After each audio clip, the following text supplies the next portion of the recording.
Shane, now Dirk, has no idea how to do a leg curl.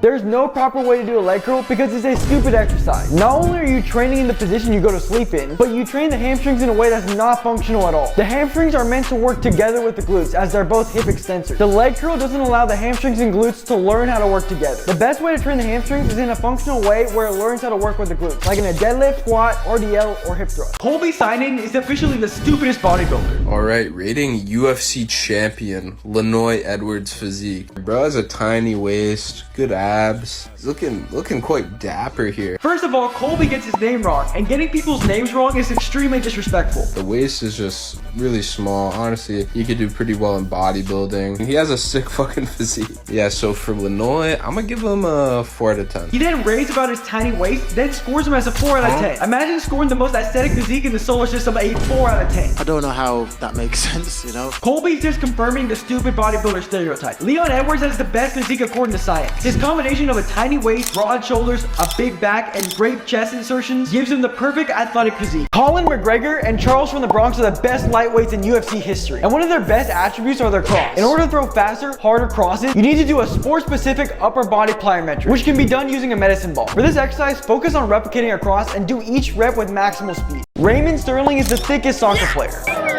Oh yeah, baby! But unlike Carl Lowry, this is fake thickness. This is due to Sterling's severe anterior pelvic tilt. Anterior pelvic tilt is caused by tight hip flexors and back extensors and weak hip extensors and abs. So to fix this, you need to stretch the tight muscles and strengthen the weak muscles. To do this, you do a hip flexor stretch in a child's pose and strengthen with a leg raise and a hip thrust. Jamal Brown has terrible posture, but he actually has some pretty big triceps, specifically the long head. The long head of the triceps is the only head that attaches to the scapula. This means the position of your shoulder will affect its activation. Exercises with shoulder flexion like the skull crusher or the overhead tricep extension will emphasize the long head. But my favorite exercise is a one-arm cable extension. The long head performs elbow and shoulder extension. So this exercise allows for a full stretch and contraction of the long head. This lazy bodybuilder created the stupidest chest workout. Starting with a flat machine chest press, the machine does create a little bit more stability, which will allow your chest to produce slightly more force. Next up is an incline press, either seated or lying, as long as your arm path is in the direction of your upper chest fibers. After that, I did a decline press for the lower chest, this time making sure that my arm path was downward. Mark hates stability so much he pays a premium membership for a gym that has a machine for every single motion, and uses a crocodile when he goes bowling. A better workout is to do a barbell bench press, dumbbell incline bench press, and dips. Devin Haney has small arms, but that's a huge reason why he's such a good boxer. And this is because big arms are not advantageous for boxers. Not only do big arms weigh them down, but it doesn't even help with punching power. The best muscles for boxers are shoulders and abs. Devin Haney has big shoulders because shoulder endurance is super important for boxers. If you've ever boxed before, you know that your shoulders are absolutely gassed at the end of fight. And punching power all comes from the core. If you look at an Alex Pereira hook, you'll see that all of his power comes from his core.